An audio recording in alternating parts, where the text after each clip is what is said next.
Has someone done wrong by you and you just can't forgive them? Let's look at that.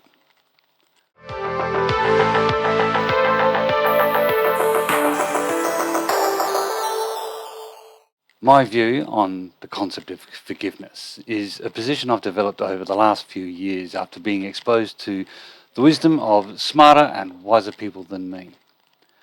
What was explained to me, and then I grew to understand firsthand, is that forgiveness has nothing to do with the person you're forgiving, nor is it about the thing you're forgiving them for. It is essentially a purely selfish act in that when I forgive someone, it is purely for my benefit, not theirs. I do not believe the act of forgiving someone is restricted to any particular religion or faith.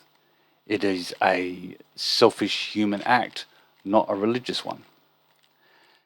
Now, just because you forgive someone for doing something, you are not accepting or condoning the behaviour. Rather, you are taking away the power that act has on influencing your emotional well-being. A concept I want to explore is your mental perception of a person when you meet them and you think of them and how it changes over time. Every time they do something nice, say something positive or uplifting, it raises the emotional load you mentally associate with that person. Likewise, if they act negatively, maliciously, talk negatively about someone or something, it adds to the negative emotional load you associate with that person. The emotional loads can go in both directions, and the net effect is what you feel when you think of them. As an example, if I think of my mentor, he has been a massively positive influence on me and a whole bunch of other people. All this positive influence creates a huge positive emotional load associated with him that makes it really easy to want to get around him, serve his family any way I can, and try to emulate the behaviour he continually displays, even when faced with tricky problems, complicated social situations, or even serious health challenges. An opposite example would be one of the schoolyard bullies I was a victim to when I was in primary school. He was always negative towards me and my brothers, and I was very happy to leave the primary school and attend a high school where he was not a student.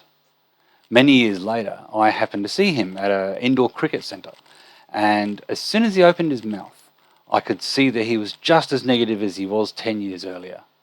The moment I saw him, the negative emotional load associated with him dropped on me, and I was super conscious of that burden and the fact that I was now feeling uncomfortable in the same building as him.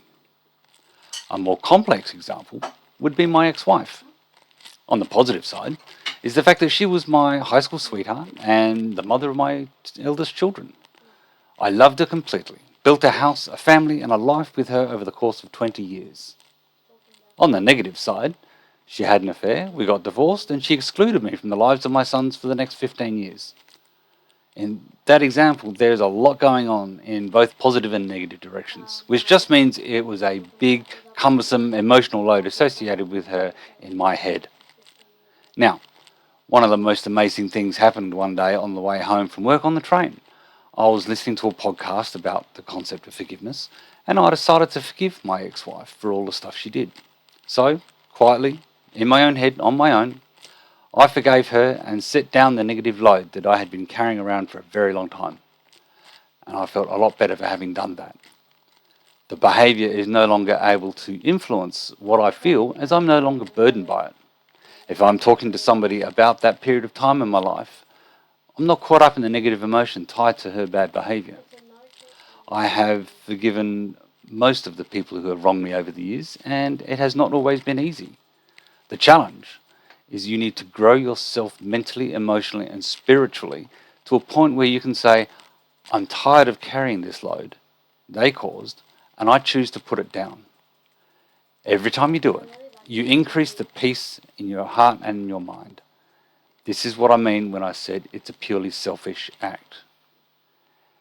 It's easier to love my current wife, my children, and generally maintain a positive default position with everyone I deal with on a daily basis, because I have forgiven the people who have done me wrong, and therefore lighten the emotional burdens I carry and increase the peace in my heart.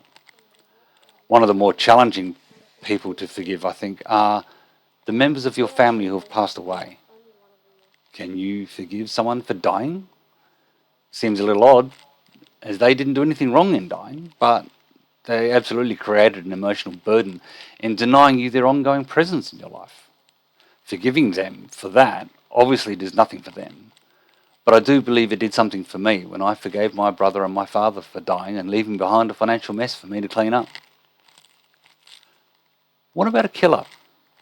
Is it possible to forgive someone who kills a member of your family, either accidentally, say in a car accident, or deliberately as an act of murder? That situation would absolutely create an emotional burden for everyone concerned. Could something so horrendous be forgiven? I don't mean as far as the law is concerned, as justice must be served. I'm talking about forgiveness on a personal level. Well, I've not had to deal with something like that personally. I do still believe it's possible, but would absolutely require some massive personal growth inside to get to a point where you could say, I'm going to set that load aside. The interesting follow-on from all of this is that I don't need to forgive as often nowadays, as my perspective has shifted from a position of a victim needing to forgive to a position of an opportunist looking for the lesson.